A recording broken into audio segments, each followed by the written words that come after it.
Hello friends. గతంలో చూసుకున్నట్లయితే 'game changer' మీద ఏ విధమైన ఎక్స్‌పెక్టేషన్స్ ఉన్నాయో అందరికీ తెలిసిందే కదా! ఆ మూవీ రిలీజ్ అయ్యి ఏ విధంగా ఆడిందో కూడా అందరికీ తెలిసిందే. అంటే గతంలోనే 'గేమ్ చేంజర్' మూవీకే ఇంచుమించు 3 ఇయర్స్ దగ్గర దగ్గర వర్క్ చేశారంట మన 'రామ్ చరణ్' గారు. చేశారంటే కాదు, మన కళ్ళకి కట్టినట్టు కూడా తెలుస్తుంది. అది మొత్తం కూడా ఆ టైం మొత్తం కూడా వృధా అయిందా అంటే ఖచ్చితంగా కూడా వృధా అయినట్లయితే మనకైతే తెలుస్తుందన్నమాట. ఇప్పుడు ఎలాగైనా సరే టైం వేస్ట్ చేయకుండా మంచి మంచి మూవీస్ తీస్తూనే ఉండాలి అనే విధంగా అయితే 'రామ్ చరణ్' గారు ఆలోచిస్తున్నారా అంటే ఖచ్చితంగా కూడా ఆలోచిస్తున్నట్లయితే మనకైతే తెలుస్తుందన్నమాట. ఏ విధంగా అంటే 'ఆర్‌సీ16' షూట్ అయితే ఆల్రెడీ సెకండ్ షెడ్యూల్ కూడా పూర్తయ్యే టైం అయితే వచ్చేసింది భయ్య. ఇంకొన్ని రోజుల్లోనే సెకండ్ షెడ్యూల్ కూడా పూర్తయిపోతుందంటే ఖచ్చితంగా కూడా పూర్తవుతుందని అయితే మూవీ మేకర్స్ అయితే మనకి చెప్తున్న న్యూస్ అన్నమాట. సో ఈ మూవీని ఎలాగైనా సరే 2025 దసరా టయానికలా మూవీని రిలీజ్ చేసేయాలి అనే ఉద్దేశంతోనైతే మూవీ టీం వర్క్ చేస్తున్నట్లయితే మనకైతే తెలుస్తుంది.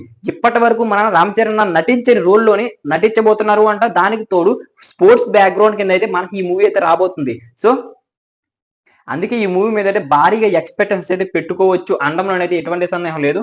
ఎలాగైనా సరే ఈ మూవీ అంటే ఇప్పుడు దగ్గర దగ్గర ఈ మూవీకి పెట్టుబడి అయితే 200-300 వరకు అయ్యే అవకాశాలు అయితే ఎక్కువగా ఉన్నట్లయితే మనకైతే తెలుస్తుందన్నమాట.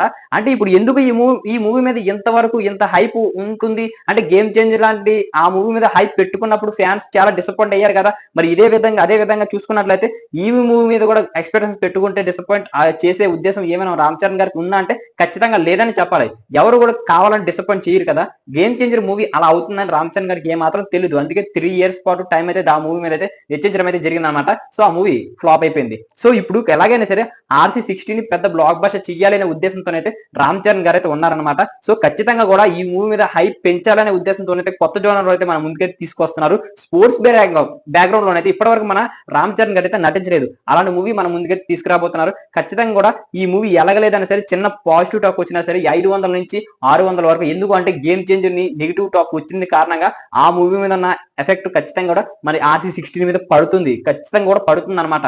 ఏ విధంగా అంటే గతంలో చూసుకున్నట్లయితే శంకర్ తీసిన 'ఇండియన్ 2' ఎఫెక్ట్ 'గేమ్ చేంజర్' మీద ఏ విధంగా పడిందో అదే విధంగా 'గేమ్ చేంజర్' ఎఫెక్ట్ మరి 'ఆర్‌సీ16' మీద పడుతుంది ఖచ్చితంగా కూడా అదే విధంగా. సో ఇంకొక న్యూస్ అయితే ఉంది. మన 'ఆర్‌సీ16' షెడ్యూల్ లోకి అయితే ఒక షూట్ సంబంధించిన ప్లేస్ కి అయితే మన ఒక చైల్డ్ అయితే రావడం అయితే జరిగింది. ఆమె ఎవరో కాదు, మన రామ్ చరణ్ గారి కూతురు, డాటర్. సో ఈమె అయితే వచ్చిన సందర్భంగా అక్కడ ఉన్న మూవీకి సంబంధించిన టీమ్ లో కొంతమంది అయితే ఫోటోస్ తీసి సోషల్ మీడియాలో అయితే పోస్ట్ చేశారు. ఈ ఫోటోస్ అయితే చాలా వైరల్ గా మారాయన్నమాట. తొందరలోనే మళ్ళీ ఒక స్టార్ అయితే మన ముందుకు రాబోతుంది అనే విధంగా అయితే క్యాప్షన్ పెడుతూ చాలా మంది ఈ ఫోటోని అయితే వైరల్ చేస్తున్నారన్నమాట. సో దీనిపైన మీ అభిప్రాయం ఏంటి? తొందరలోనే 'ఆర్‌సీ16' మూవీకి రిలీజ్ సంబంధించిన డేట్స్ ఏమైనా ఇస్తారా? ఇలాంటి మరిన్ని అప్డేట్స్ మీకు కావాలనుకుంటే మన ఛానల్ సబ్స్క్రైబ్ చేసుకొని బెల్ ఐకాన్ అయితే క్లిక్ చేసుకోండి. అప్పుడే మనం పెట్టే ప్రతి వీడియో మీ వరకు చేరుకుంటుందన్నమాట.